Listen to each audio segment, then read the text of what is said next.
Salut. Et ouais, je suis en vacances. Donc comme d'habitude, il y a une merde sur l'enregistrement du live. Donc vous aurez pas d'intro et peut-être pas le début des news. Mais à part ça, on fait au mieux. Allez, bonne émission. On le salue, on le remerciera jamais assez, mais écoutez, on va faire de notre mieux. Dans tous les cas, c'est un petit week-end sur les routes du Stadium et de France ce samedi, ce dimanche, puisque on a quelques news pour vous, mais au niveau des matchs, c'est assez timide. On reviendra bien sûr sur ce qui s'est passé, mais voilà, pas de match du côté de la section féminine, pas de match aussi pour l'académie à l'exception de la N3 et les seuls qui vont jouer, du coup, ce sera la N3. On a un déplacement du côté de Trélissac, ça va se passer samedi à 18h. Donc, un gros match. Pour le reste, ça ne joue pas, mais on vous rappelle quand même que quand il y a des matchs, vous les retrouvez annoncés sur nos réseaux sociaux chaque vendredi à 16h. Et puis, les résultats, vous les retrouvez dès lundi à 16h. Camille, t'es revenu, on va pouvoir faire les petites news. T'es très efficace, je t'ai vu courir à droite à gauche. Ouais, il y a juste un problème de paramétrage. Ouais, non, mais écoute, il fallait juste aller chercher l'USB, c'est pas... Allez. Ouais, ce soir ça joue au Stadium. Ligue des Nations féminines, France-Norvège. Vous y serez ? Non, je déconne. On va courir. Non, mais voilà, l'équipe de France qui vient au Stadium, donc c'est cool, ça fait plaisir en tout cas, même si c'est aussi les filles. Donc c'est très bien, on va suivre ça de près, surtout que le Norvège, c'est une belle petite nation. C'est quoi, 2016, 2017 qu'on n'avait pas vu une équipe de France au Stadium. Donc ça commence à remonter, mine de rien. Puis le foot féminin, il est un peu en vogue à Toulouse en ce moment, on en parle beaucoup. Donc si ça peut, dites-nous si vous avez prévu d'y aller là, si vous y êtes. Je sais pas si vous regardez cette émission en replay, que vous y avez été, laissez-nous des commentaires. Nous on enchaîne avec le deuxième déplacement consécutif, puisqu'on va au Havre cette semaine, mais on se déplacera aussi à Angers. Donc les Indians, ils ont ouvert les inscriptions au déplacement. Si vous êtes membre, vous pouvez trouver les liens pour s'y rendre et pourquoi pas aller faire un tour du côté angevin contre un adversaire qui est dans notre derrière nous, voilà, dans notre championnat, ce fameux deuxième, troisième tiers, on sait pas trop, et une équipe qu'on avait joué au Stadium et contre laquelle on s'était plutôt on avait eu du mal, on s'était match nul 1-1, c'était l'époque où on cherchait cette victoire un petit peu pour démarrer, donc n'hésitez pas à faire les démarches si vous voulez y aller. Enzo Fati, Camille, on se posait la question de le voir dans le groupe contre le PSG. Au final, il n'y était pas. Et on a des mauvaises nouvelles par rapport à lui. Ouais, et pubalgie, donc il va être absent plusieurs semaines. Et c'est surtout un coup dur pour la Gambardella, parce qu'il risque de louper ce tour de Gambardella. C'est un des meilleurs buteurs des jeunes. Donc c'est pas Thibaut Nègre aussi qui est un petit peu blessé, mais lui qui devrait être remis. Mais Enzo Fati, on lui souhaite un très bon rétablissement. Gambardella, la seule coupe où le TFC est encore en lice, donc on espère que ça ne portera pas préjudice à nos pitchouns. Il y a des pitchouns qui ont aussi performé ce week-end, c'était ceux des U14 de la préformation, donc la Fabrique Violette qui nous a donné toutes les infos. Ils étaient en tournoi à Londres et ils ont très bien performé puisqu'ils ont fini deuxième à égalité avec Newcastle. Donc il y avait quelques équipes qui étaient présentes sur place. Ils ont malheureusement perdu 3-1 contre Arsenal. Ils ont concédé le nul contre l'Avispa Fukuoka, club japonais. Et ils ont été battre le Hertha Berlin, Newcastle et Blackburn. Donc la question, messieurs, est-ce que on doit aligner les U14 ce week-end face au Havre puisqu'ils gagnent ? Oui. C'est moi qui mets la question parce que je vois que tout le monde veut mettre les 17 ou les 19. Donc, comme les U14 ont fait second d'une mini-Ligue des Champions, peut-être qu'ils devraient être alignés. Est-ce que ça veut dire qu'on est prêt pour l'Europa League l'année prochaine ? Non, mais c'est bien en tout cas pour la formation. Ça reste des beaux noms quand même. Oui. C'était la petite blagounette, mais c'est bien pour la formation toulousaine. C'est toujours agréable de les voir performer dans ce genre de tournoi, surtout qu'ils terminent deuxième à la différence de but. Donc ils battent Newcastle, c'est la seule défaite de Newcastle face à nous. Donc, tu peux redire le club contre qui on a fait un partout, parce que je trouve qu'il a vraiment bien glissé dans ta bouche. La Vespa Fukuoka. Ouais, c'est pas mal, franchement il le fait bien. Hein. Je me risquerai pas à l'accent japonais, mais écoute, ça va, on a vu pire. On a vu, tu sais, je donne tous mes remerciements et tout mon courage à Clément qui doit se tanker le journal des prêtés chaque mardi et qui tombe sur des prononciations bien plus compliquées que celle-là. À ton avis, pourquoi lui refiler le bébé? Allez, je vous le répète encore une fois, pas de match à part pour la N3 ce week-end pour les féminines de l'académie. Donc week-end assez tranquille, ce qui nous permet de prendre un petit peu de repos aussi. Dans tous les cas, nous on sera quand même au Danube pour le match de dimanche. On vous en reparle en fin d'émission. On va pouvoir passer à notre débat du soir. Que manque-t-il au TFC pour franchir un cap? On va un petit peu parler de tout ça. Je vais laisser Camille nous présenter cette question. C'est parti. Capitaine, c'est celui qui a la barre, quoi, et qui conduit le bateau. C'est à nous de décider qu'est-ce qu'on veut faire cette saison. Si on veut jouer le haut, si on veut jouer le bas. Et après, t'as les Moussaillons. C'est ceux qui rentrent qui vont faire la différence. Et c'est tous ensemble aujourd'hui on va chercher un résultat. Bah alors, ce débat, il est simple. Hein. J'ai écouté l'after dans la semaine et il y a eu un point qui a été fait par Daniel Riolo sur le fait de Marseille, Paris, des directeurs sportifs très forts, de pourquoi ça marchait. Donc on prend l'exemple de Marseille où tout est bien identifié avec Eva Longoria, Ravanelli, Benatia et ainsi que le coach qui fait. Tu viens de dire Eva Longoria là ? Non, c'est pas Je l'ai entendu. Je te jure, je l'ai entendu. Non. Bah, peut-être que j'ai ripé, je sais pas, mais je pense pas. Mais c'est pas bon. En tout cas, Pablo Longoria. Et donc ça marche bien. Au PSG aussi avec Campos aussi qui gère vraiment le sportif. Luis Enrique plus le terrain. Et même s'ils sont pas toujours en accord, quand même, on voit que le PSG ça marche mieux. Et je me suis posé la question. Nous dans tout ça, au Tous Ball Club, comment ça se passe ? Comment ça se passe ? Qu'est-ce qui nous manque peut-être pour passer ce cap ? Donc on va être très factuel pour commencer. Hein. Le propriétaire c'est Redbird.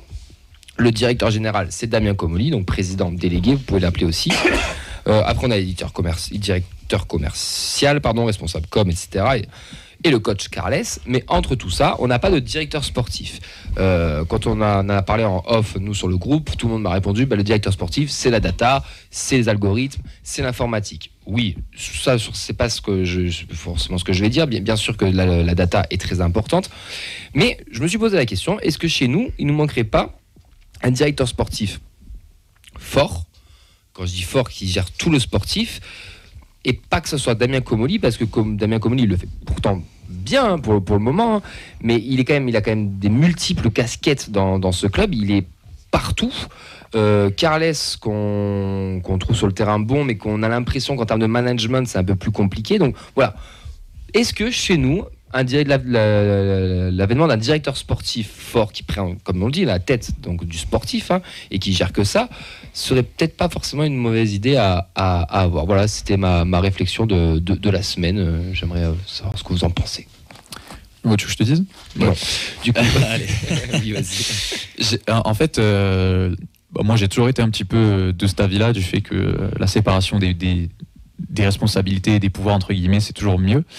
Mais je ne sais pas si c'est la direction qui est prise par le club, en fait, puisque quand je prends un petit peu de recul, et ça se répercute sur tout ce qu'on fait cette saison, on est un petit peu retourné dans le flou, je trouve. On a vachement réduit, on a un effectif professionnel très réduit, on a l'organigramme qui s'est réduit aussi, on voit de moins en moins de choses, on a plus de zones d'ombre sur ce qui se passe en interne, alors qu'il y a eu toute cette fameuse restructuration quand Redbird est arrivé, qu'il fallait faire le grand ménage, mettre des nouvelles têtes et essayer de repartir sur la pente ascendante.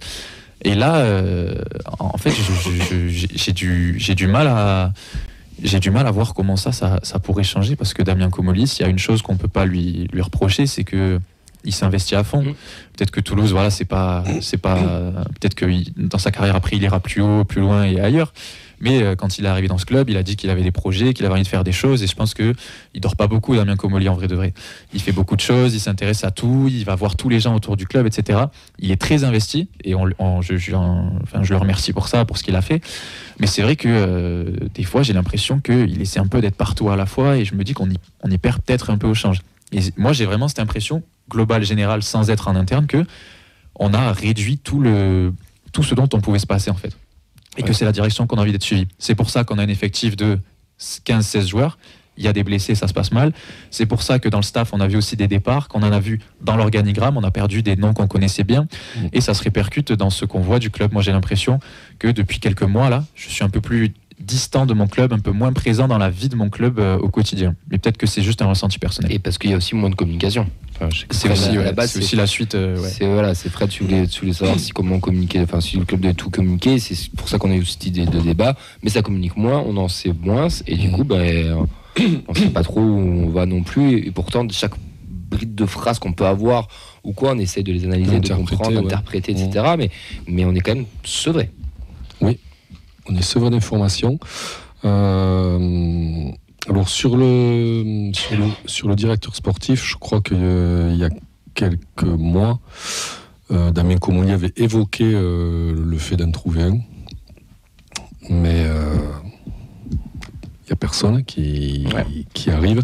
Alors déjà, je pense qu'il faut un directeur sportif fort, mais je pense aussi un directeur sportif qui supporte Damien Comolli. Parce que je pense qu'au quotidien, ça doit être assez compliqué. Donc il faut vraiment trouver la personne qui soit complice avec Damien Comolli, qui sache lui dire les choses, et surtout que Damien Comolli les accepte. Et ça, je pense que c'est le plus gros problème, puisqu'on voit que... Moi, je trouve qu'il y a une omnipotence. Vous en avez parlé, il y a une omnipotence de Damien Comolli qui veut tout diriger. Ça, c'est clair. L'administratif, le sportif, la communication, on sent qu'il laisse très peu de place aux gens et qu'il a vraiment du mal à déléguer certaines choses. Et comme l'a dit Sacha, il aurait besoin de ça, de se reconcentrer sur sa fonction de président délégué, plutôt que de s'éparpiller, d'essayer de gérer un peu tout ça. Mais est-ce qu'il a le caractère pour déléguer ? Moi, je te reprends l'exemple de Marseille. Longoria faisait beaucoup de choses, et quand Benatia est arrivé, il lui est un peu rentré dedans, et il l'a laissé un peu faire aussi. Et il a le réseau, il a le caractère. Oui, alors après, Longoria s'efface un petit peu parce qu'il y a les menaces de mort. Il y a un an de ça. Je peux pas qu'on en arrive là. Non, mais il y a ça aussi. Mais c'est l'idée que Benatia, il a un charisme. Non, mais tout à fait. Il a pris quelqu'un, justement, mais il faut pas oublier de dire quand même que pour Marseille, ça a été un petit peu particulier, ça a été très loin, du coup, et qu'effectivement, ils ont revu la structure du club pour justement, et là je vais le dire moi-même, acheter la paix sociale en fait, par rapport au lien avec tous les supporters ou autre chose. On parle de Marseille, mais même le Nantes de l'époque de Denouès, il y avait un directeur sportif qui était très fort. Le Grand Bordeaux, il y avait un directeur sportif qui était très fort. Paris, en ce moment, c'est fort aussi parce qu'il y a un bon directeur sportif. Je me dis que nous, tu vois, il faudrait une figure emblématique. On a testé des anciens joueurs ou quoi, pourquoi pas, j'en sais rien. Il nous faut quelqu'un qui a du réseau, qui est data compatible dans le sens, je te rejoins sur, il doit supporter, supporter, on met des guillemets, bien entendu. Savoir aussi être avec lui, ça va lui dire non.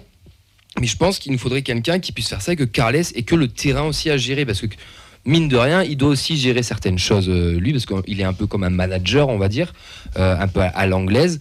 Mais je trouve que c'est un système c'est pas qui fonctionne pas, mais comme l'a dit un peu Sacha, on s'y perd un peu, on sait plus trop qui fait quoi, on est un peu plus loin, on nous donne des miettes et on picore à fond. Mais j'aime, moi, tu vois, un directeur sportif, là on attend Comolli par exemple qu'il fasse sa conférence de presse. On attend tous du pourquoi, du comment le mercato. Il a pas le temps parce qu'il a la LFP, parce qu'il a son train-train quotidien, etc. T'auras un DS fort et présent, c'est lui qui l'a fait la conf avec les directions du président. Enfin, vous voyez ce que je veux dire ou pas? Oui. Et on nous donne des réponses, et il y vient et il nous dit voilà, on n'a pas fait ci parce que, etc. Mais t'auras quelque chose. Après, attention, Damien Comolli, ce qu'il fait, Sadran le faisait pas. Par exemple, les conférences de presse 2 ou 3 fois par an.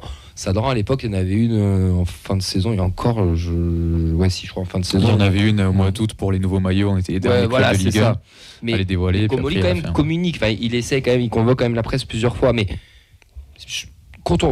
ça va aussi avec tout ce qui se dit là, le grand stade, le projet du club, l'ambition 2027, etc. Moi, je pense que ça passera par un grand directeur sportif à Toulouse.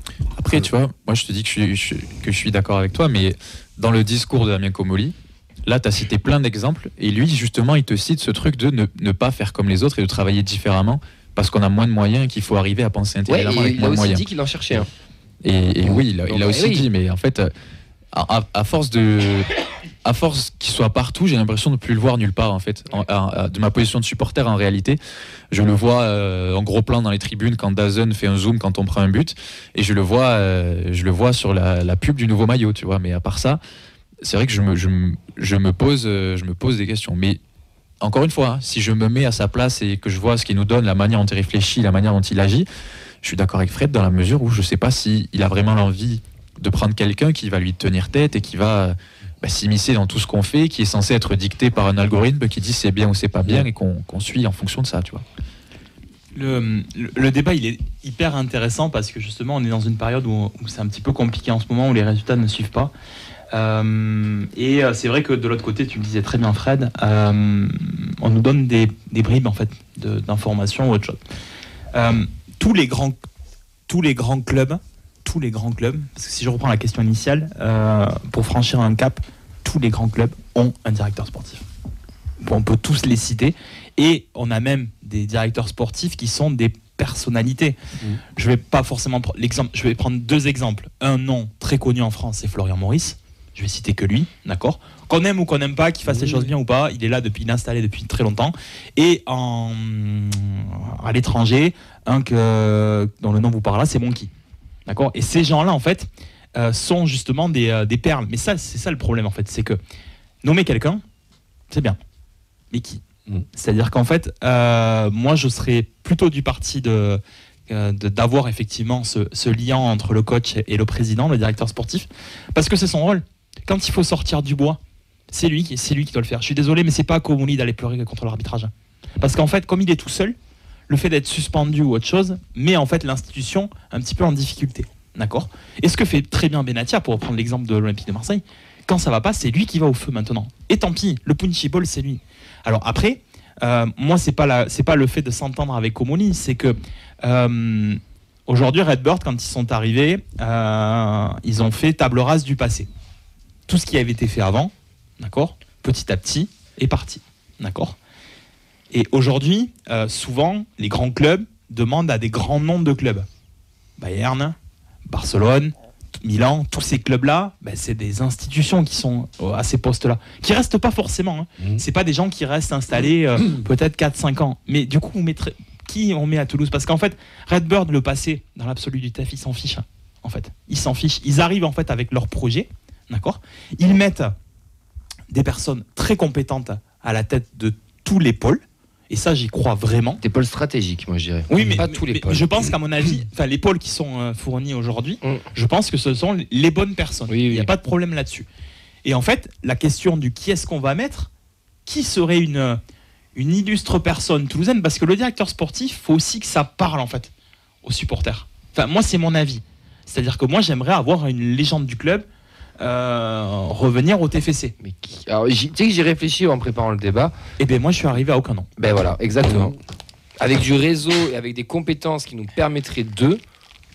Moi je suis arrivé à aucun nom. Ouais. Parce que le problème c'est que oui, bien sûr qu'il y a des joueurs de légende qui nous ont tous marqués. Les Elmander, les Harry Bagé, mais moquez-vous si vous voulez, mais c'est des légendes en termes de joueurs ou autre chose, tout ça, etc. Beto. Et en fait c'est des gens... Marsico, ça a été un peu l'exemple type. On a beaucoup ont voulu qu'il revienne au TFC. Ça a été un serpent qui s'est mordu la queue pendant des années sous l'air savant, si j'ai bonne mémoire. Mais en fait, au final, même lui, il n'est jamais revenu. En fait. Donc, le problème, c'est que derrière, on va certainement nommer, si on nomme quelqu'un, une énième personne qui va suivre un cahier des charges. Et c'est peut-être pas forcément ce qu'on attend d'un directeur sportif. Tu peux sortir un DS du chapeau de Redbird aussi, qui est data compatible, mais que regarde, comme McFarlane par exemple arrive, alors c'est pas un directeur sportif, c'est le responsable du recrutement. De ce côté-là. C'est le responsable du recrutement. Il nous a sorti des bons joueurs, il y a eu des échecs aussi, mais voilà, comme on l'a déjà dit, la data est là pour limiter un maximum les échecs. Donc, si tu sors quelqu'un de ton chapeau de Redbird, j'ai appris apparemment que le Zlatan, typiquement, était pas le DS du Milan. Et il est je sais plus le nom exact, mais en gros, il est avec Redbird en fait. Ouais. En fait, il est sous Redbird. Donc, je dis pas qu'il faut Zlatan au TF, c'est pas ce que je suis en train de dire.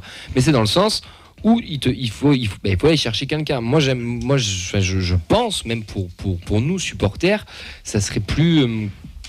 pas cohérent, mais je sais pas, plus fluide, et ça laisserait peut-être le choix à faire d'autres choses aussi à Comolli, de s'occuper d'autres trucs. On a tout à construire, en fait. On a tout à faire, alors que on parle du grand stade, de l'objectif de l'Europe, de l'équipe, du mercato. Enfin, moi, rien que le mercato, quand on voit ce qui se passe, alors on n'est pas trop bête, on regarde un peu ce qui se passe un peu aux alentours dans le foot français, on arrive à comprendre pourquoi, comment on n'a pas recruté, mais tout le monde ne s'intéresse peut-être pas autant ou ne travaille peut-être pas autant, et il y a des gens qui aimeraient juste avoir des réponses, et en fait on n'en a pas, parce que Comolli ne peut pas le faire pour le moment, parce qu'il a absolument pas le temps, parce qu'il a avec ce qui se passe à la Ligue et le fiasco du foot français des droits TV, il n'a pas le temps. Mais nous, quelqu'un qui vient nous parler aussi et qui fait les choses. Enfin, moi, je pense qu'il nous faut ce lien-là, que ça soit aussi dans la presse, avec les supporters, avec le sportif et avec le coach, parce que le coach aussi, il en prend plein la gueule, pas toujours pour de bonnes choses. Et comme tu l'as dit, regarde à Marseille, c'est Benatia qui prend. Il faudrait que notre DS, pareil, que ça soit en mode tranquille, laissez-le faire sur le terrain. Moi, je m'occupe du reste. Tout le monde n'est pas Mourinho, hein. Justement, Oui. lui, il adorait prendre la foudre à la place de ses joueurs, mais tout le monde n'a pas ce caractère-là, Ouais. pour le coup. Et effectivement, voilà. Mais Lens a un directeur sportif, Rennes a un directeur sportif, Lille aussi, Paris Parce aussi. qu'il y a l'exemple de Lille aussi. Ils ont, avec les ils ont temps, tous des directeurs sportifs. Alors après, on leur donne le rôle qu'on a envie de leur donner. Mais à un moment donné, c'est important parce que peut-être que le jour où ton entraîneur il est pas bien, il est un peu dans le jus, il est un peu dans la sauce, ne serait-ce qu'aller venir à l'entraînement, voir que le mec, ils sont là, les médias, il n'y a pas de souci. Ah le directeur sportif, il est là. Tu vois, le groupe il est pas bien, il est là. Alors que comme tu dis très bien Camille, Damien Comolli ne vient pas à tous les entraînements parce que c'est pas son rôle. Non, c'est pas son rôle. C'est pas son rôle. C'est pas son rôle. Et même sur le mercato, moi, j'adore un personnage comme Jean-Michel Aulas, mais Jean-Michel Aulas, moi, ça m'horripilait quand il prenait toute la lumière sur lui. Et Damien Comolli, j'aimerais je veux plus l'entendre sur le mercato. C'est plus son rôle. C'est pas pour moi. C'est pas son rôle en fait. Il manque effectivement quelqu'un. Non mais en début de saison pour faire le bilan, etc. Mais pour présenter une recrue, il n'y a pas besoin de Damien Comolli en conférence de presse.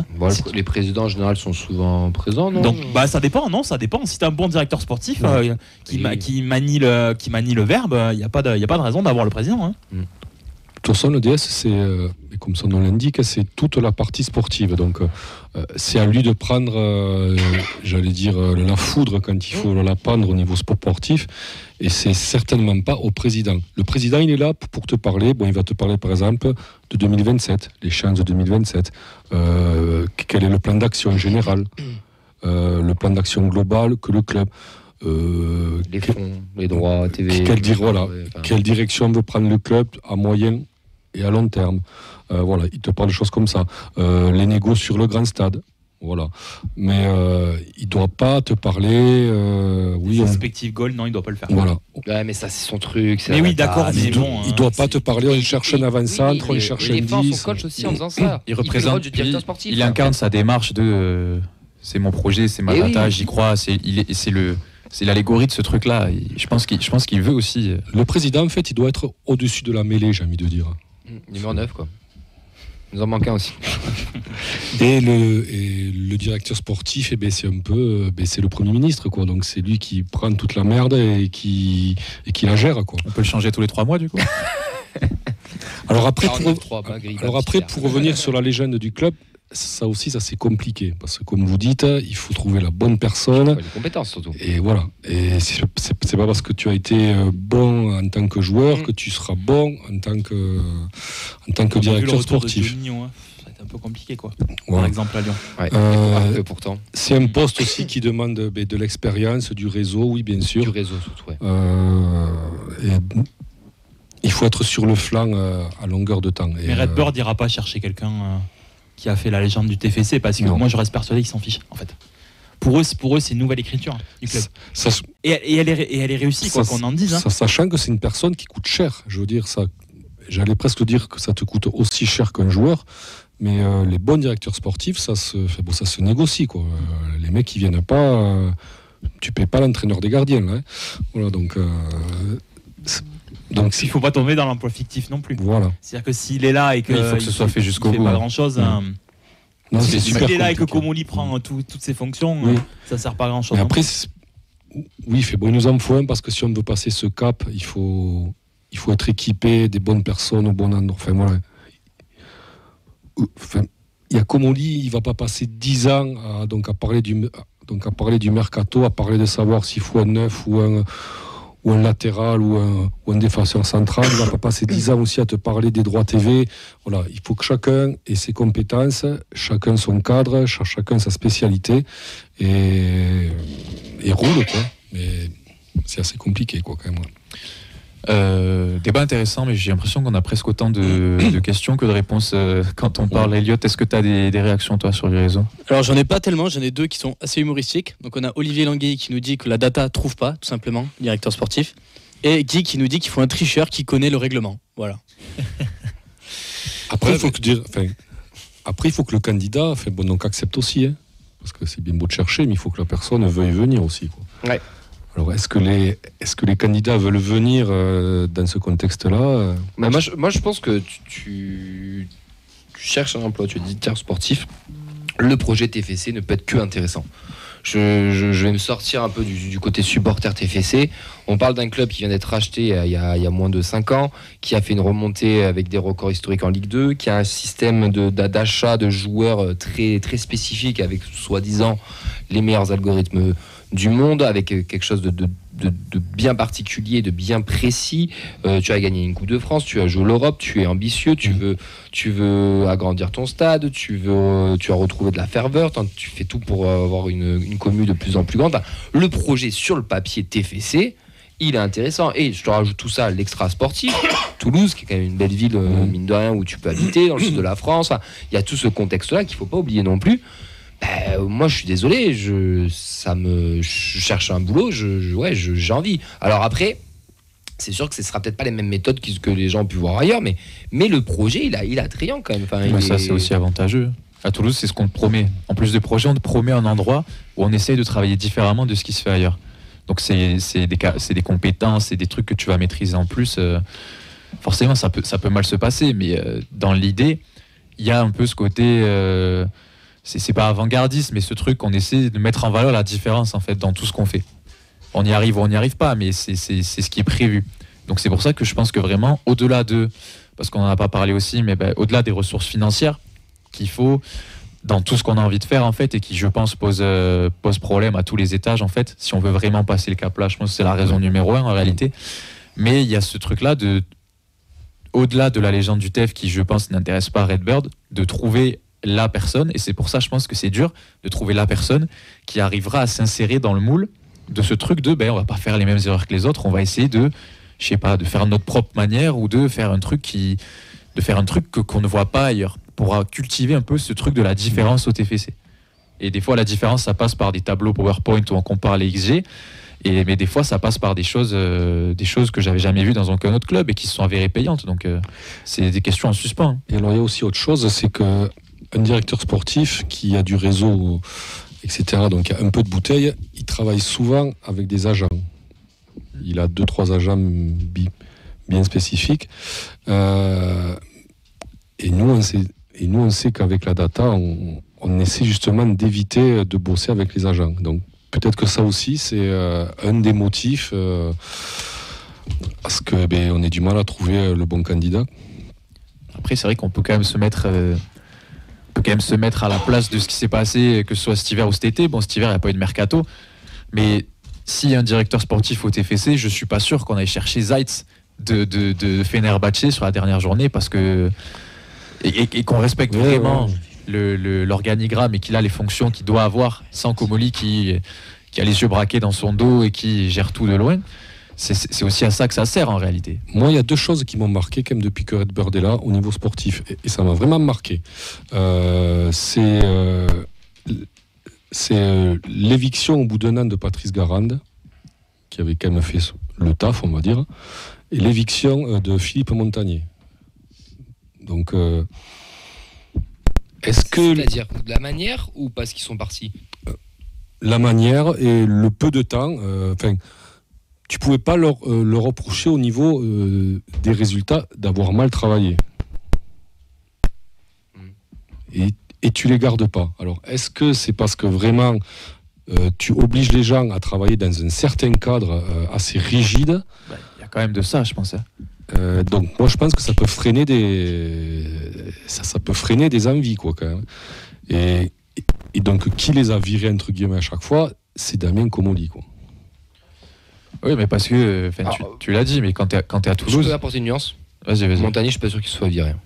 Montagnier, je pense que c'est un désaccord entre les deux sur... Oui, mais il y a un désaccord, Camille. Oui, mais c'est pas... Alors que tout était au beau fixe, on va dire. Quoi. Je veux dire, au niveau résultat...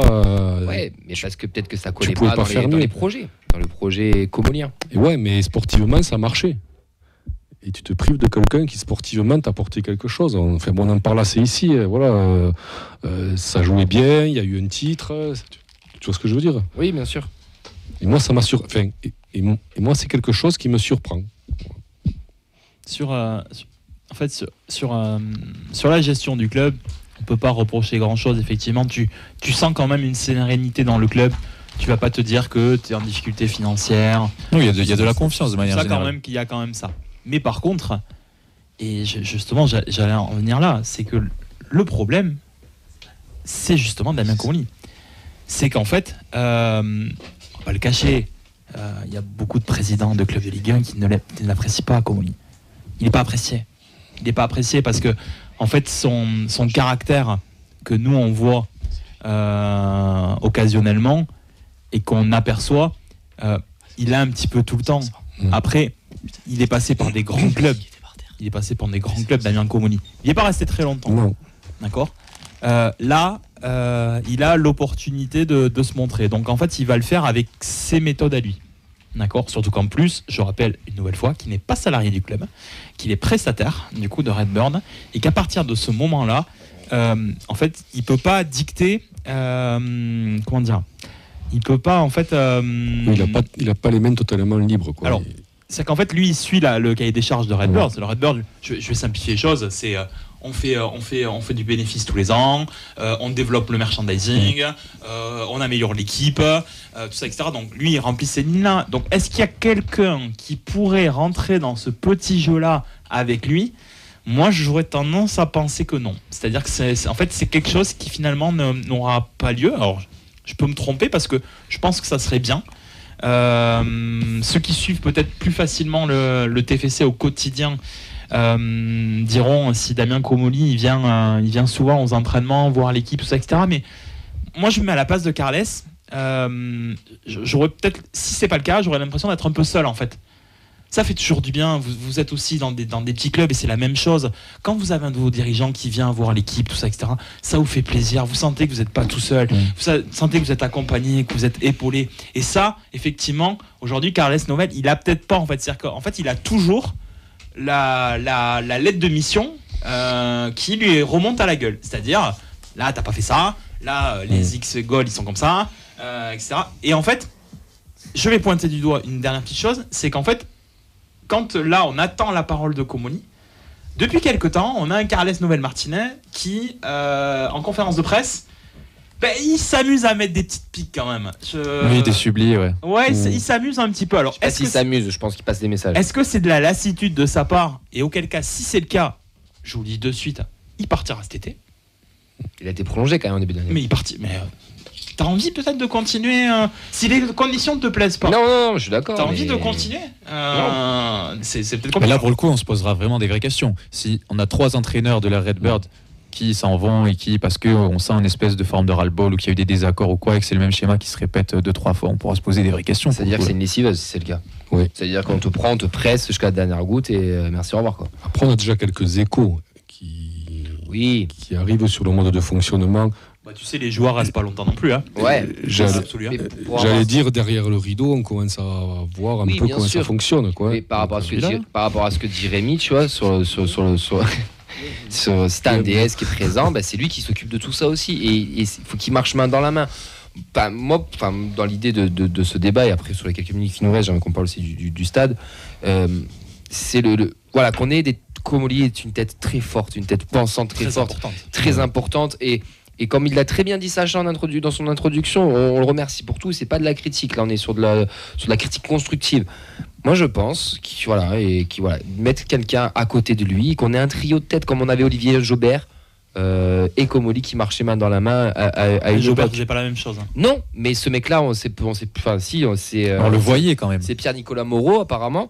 Mais on n'entend pas trop parler. Il y a Pierre-Nicolas Moreau, je sais même pas la tête qu'il a, Pierre-Nicolas Moreau. Il y a Duhamel qui vient d'arriver, oui, c'est vrai, qui est au marketing financier aussi. Mais voilà, qu'on ait un quatuor de tête, comme il l'a dit Fred, au-dessus de la mêlée, Damien Comolli qui continue d'être même un petit peu omniprésent, il n'y a pas de souci, mais qu'on ait quelqu'un qui s'occupe de tout ça. Enfin, je pense que le salut passera par là. Moi, je reste persuadé que ça viendra de la seule volonté de Damien Comolli. Ouais. Vous aurez, alors on imagine qu'on postule pour le poste de DSA. Moi je suis désolé, mais moi je vais faire un entretien avec lui, mais je te jure, je me pète de trouille. Hein. Je te jure, pourtant j'en ai fait des entretiens dans les deux sens. Hein. Mais je pense qu'à mon avis, en tout cas, l'impression qu'il dégage de l'extérieur, c'est quelqu'un de très froid. Damien Comolli, c'est quelqu'un de très... voilà. Ouais, mais si tu le sais, que tu connais le personnage, tu sais où tu mets les pieds, si tu fais l'entretien en TF. C'est pas évident, mais oui, tu sais où tu viens. Oui, mais tu peux être intéressé par le projet, comme tu dis. En fait, au final, Après, c'est une relation, ça se construit une relation. Ouais. Tu peux pas avoir le coup de foudre non plus de suite. Benatia Longoria ou Campos Luis Enrique, les coups de foudre ne sont pas faits de suite. Par exemple. Et avec à Nice aussi ou à Lens. Mais ces clubs-là ont des grosses réussites aussi parce qu'ils ont des directeurs sportifs. Hein. Ouais. Juste pour le stadium, il y a une banderole des Indians qui passait peut-être un petit peu inaperçue, mais qui était importante, et où ils mettaient vous pouvez faire 100K, mais ne scindez pas le virage en deux. Et je trouve ça très important, ça. On va sur les quelques 2-3 minutes qui nous restent, de pas scinder ce virage, de pas couper ce cœur. En fait, c'est ça qui demande, parce que oui, on veut augmenter le stade, on veut augmenter les fonds propres, on veut augmenter les revenus, on veut augmenter les loges. Pour ceux qui ne l'ont pas encore compris, c'est pour qu'on soit de plus en plus autonome et qu'on ait des vrais fonds propres, parce qu'on doit se débrouiller tout seul. Mais voilà, on ne scinde pas le virage. Est-ce que vous êtes d'accord avec ça? Oui, bien sûr, mais est-ce que le virage pourra décider? Moi, je pense que... Alors, je vais pas être choqué, mais moi, je pense que non. Je pense que la bataille est quasiment perdue d'avance. On va te dire, le stade, on va te montrer le plan, on va te dire, il est comme ça. Tu iras manifester quelques jours, quelques semaines, mais ça restera comme ça. Je pense qu'il peut faire un audit et écouter quand même. Il y a quand même ils écoutent quand même les supporters. Moi, je pense que pour être clair, la sensation que j'ai, c'est que personne dans cette affaire n'a un rond. C'est-à-dire que le TEF n'a pas un radis, la métropole n'a pas un radis, et le Stade Toulousain encore moins, puisque ce sont les trois protagonistes qu'on met sur le tapis. Donc je pense que le stade, si on parle de grand stade, ça passera forcément par des fonds privés. C'est-à-dire que ça va être un ou des investisseurs privés vont entrer dans le capital et vont mettre de l'argent. Et c'est eux qui vont dicter ce qui va se passer. Voilà. Le reste... Alors le coup, je tiens à dire que on l'a vécu au Stade de France, le virage avec le virage bas et une couronne en haut. Les mecs là qui sont en haut, t'as l'impression qu'ils sont à 500 mètres. Hein. Et pour chanter, pour tenir des chants, pour conserver cette ambiance un peu qu'on essaye, même si ça descend de plus en plus dans le virage brise, ça s'annonce compliqué si ça arrive comme ça. Moi j'étais en haut, j'avais l'impression d'être dans un autre stade. Oui, ouais. Mais je sais pas si on est prêt à voir ça vraiment. Après c'est l'évolution du football. Enfin, oui. À un moment donné, visionnaire, Big Flo et Oli qui font la photo d'équipe avec les joueurs, tout ça, etc. Le foot est en train de devenir un produit spectacle. Enfin, après qu'on l'aime ou qu'on l'aime pas. Là, tout ce qui est les supporters ultra et tous les supporters de virage, ils font gagner peanuts au TFC. Ils font gagner. En entrée d'argent, ils font gagner peanuts. La billetterie, la buvette. Non, ils font gagner peanuts par rapport à ce qui est vendu sur les loges, ce genre de choses. Oui, mais bien sûr que oui. C'est pas que le virage. Il y a quand même une balance. Ils font gagner peanuts. Il y a quand même une balance entre ça et toute la street cred que t'as, les images qu'on voit, les tifos, les machins, les deps. Si t'enlèves cette partie-là, ton foot il est aseptisé, tu t'en sors plus. Bienvenue en Angleterre. Mais bienvenue en Angleterre, ça reste le championnat qui est le plus attractif. Ouais, mais moi je préfère garder du populaire. De supporters et ça reste quand même un truc. Ça reste une référence. Moi je ne veux pas. Ouais, mais la tendance est à ça, Camille. Oui, ça reste une référence. Mais la tendance est à ça, malheureusement. Et alors après, oui, sur le stade, moi je sais pas, on te dit 5-6 000 de plus, 10 000, bon. Non, encore, c'est trop flou, le stade pour... Le projet est là, c'est comme tout, mais bon, on verra. Dans tous les cas, débat très intéressant. Qu'est-ce qui manque au TFC pour franchir un cap? Mais j'ai l'impression, encore une fois, que la question reste toujours là et qu'on en a soulevé encore plein d'autres. Donc n'hésitez pas à nous dire ce que vous en avez pensé, que ce soit en commentaire sur les replays, etc. C'est, je pense, des choses dont on aura l'occasion de reparler dans les prochains mois et peut-être cet été même. Donc on refera un petit point. Nous on va passer à l'actualité plus récente là, puisque ça va être ce week-end, le match entre le HAC et le TFC. On va passer à la preview. C'est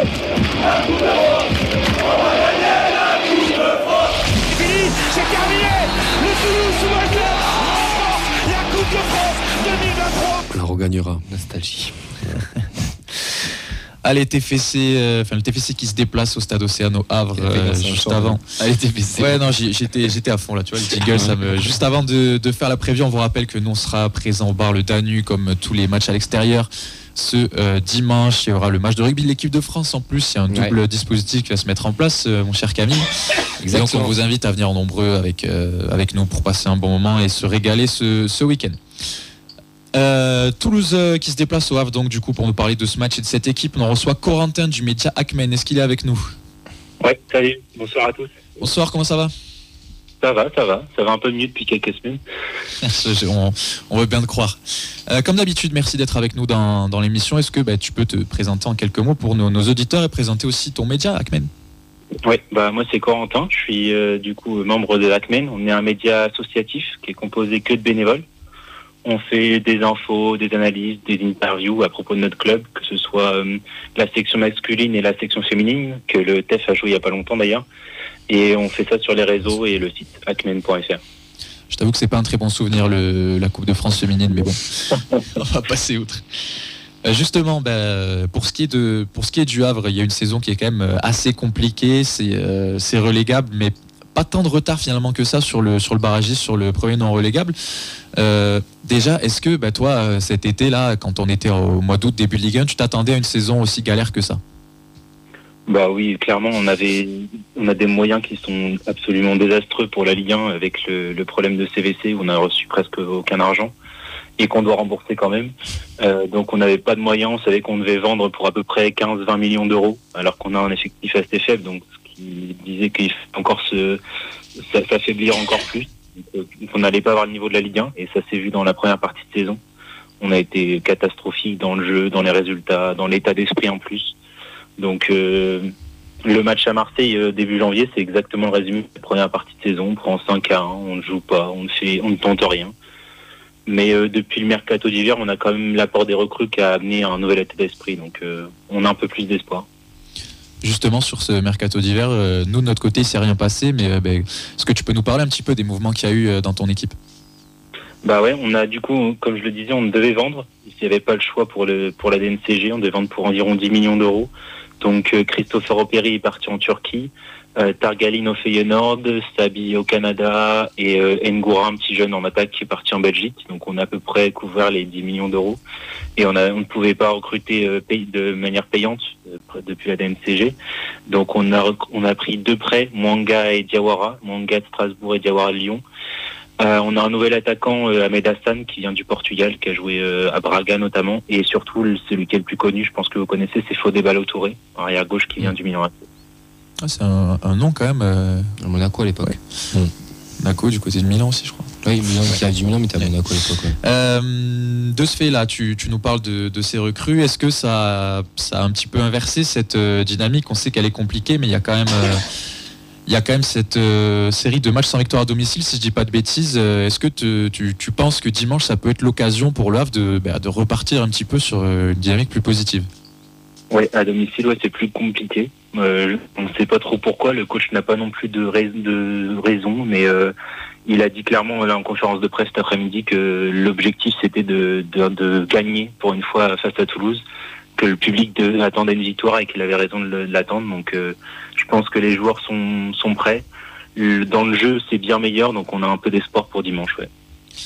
Justement, tu parlais des mots qui ont été prononcés en conférence de presse. Est-ce que pour toi, Digard, c'est toujours l'homme de la situation? Et qu'est-ce qu'on en pense du côté de toute votre communauté de supporters? Qu'est-ce qui se dit un petit peu sur la situation actuelle?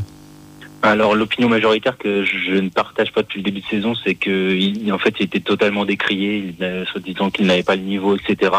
Mais en fait, moi, je trouve qu'on se rend compte désormais, depuis qu'il a un nouvel état d'esprit avec les départs aussi, parce qu'on s'est affaibli techniquement, mais avec l'état d'esprit, il y a des joueurs qui ne voulaient plus être là, qui sont partis, et ça fait énormément de bien en groupe. Et on se rend compte en fait que Digard n'était pas forcément le problème, parce que les derniers matchs sont très satisfaisants, même si on n'a pas forcément encore les résultats. On a vu un bien meilleur contrôle dans le jeu. Et je pense que tactiquement, Digard répond présent parce qu'il a à mal, par exemple, Lille, qui est une grosse équipe.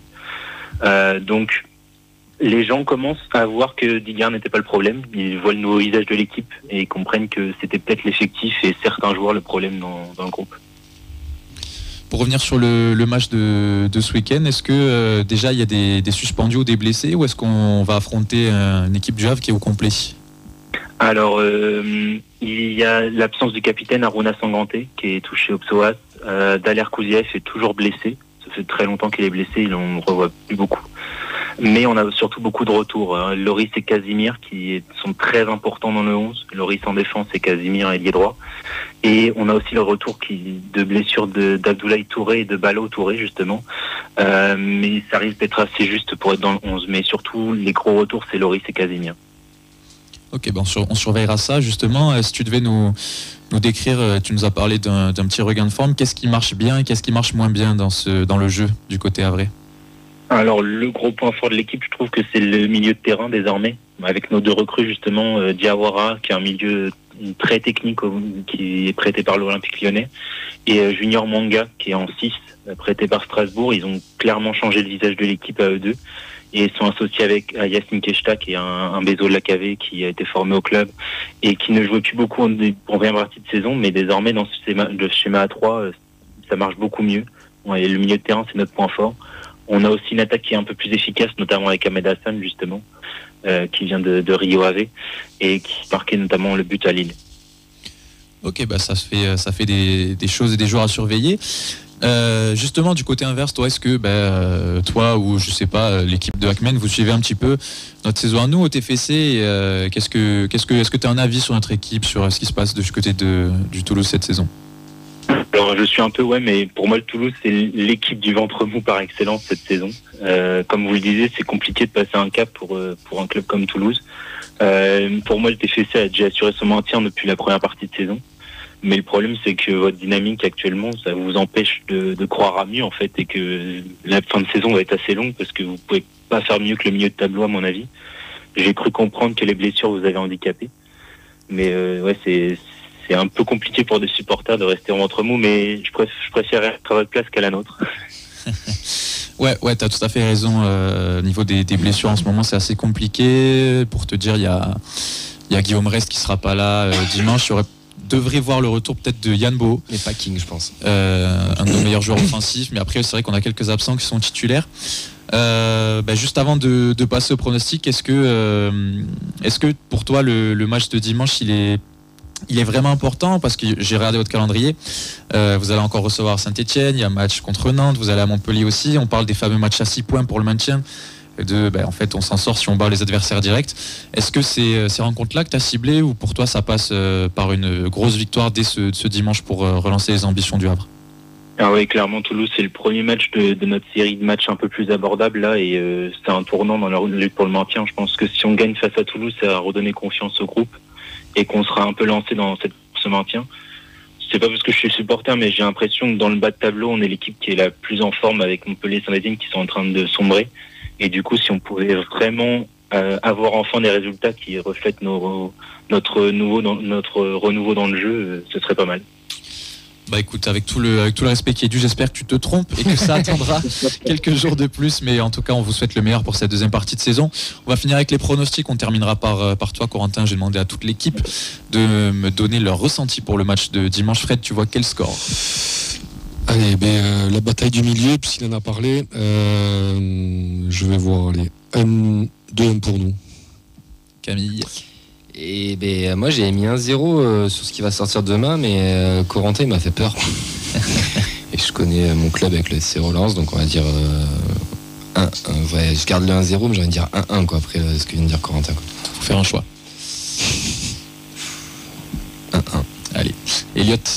Je suis un peu plus optimiste que les deux vieux là, mais je dirais 0-2, but de Abouklal et Magri. Abouklal aussi pour moi. Rémi? Je reconnais qu'il a été très bon, notre auditeur. Et j'ai regardé effectivement la compo d'équipe, tout ça, etc. de dernier match. Et la dynamique, c'est pas la même. Maintenant, je reste optimiste. Je vais pas changer comme Camille. Je vais pas faire mon pisse froid là. J'ai pronostiqué 2-0 et je reste sur 2-0. Nadia? 2-0 pour nous et Cresswell et Siro. C'est une bonne élève, elle donne les buteurs. Bon, personne ne nous voit perdre en plateau, mon cher Corentin, donc je vais te laisser peut-être rebalancer un petit peu ces pronos. Bah ouais, moi je vais faire comme l'an dernier, vous nous avez relancé dans la course maintien, donc même résultat 1-0. Et voilà les gars. Il est très bon. Hein. Il est bon. Hein. Il a la bonne mémoire, en tout cas, est-ce que tu seras au stade toi ce dimanche? Ouais, et il y a un hommage de prévu pour Christophe Revaux, donc on va penser fort à lui.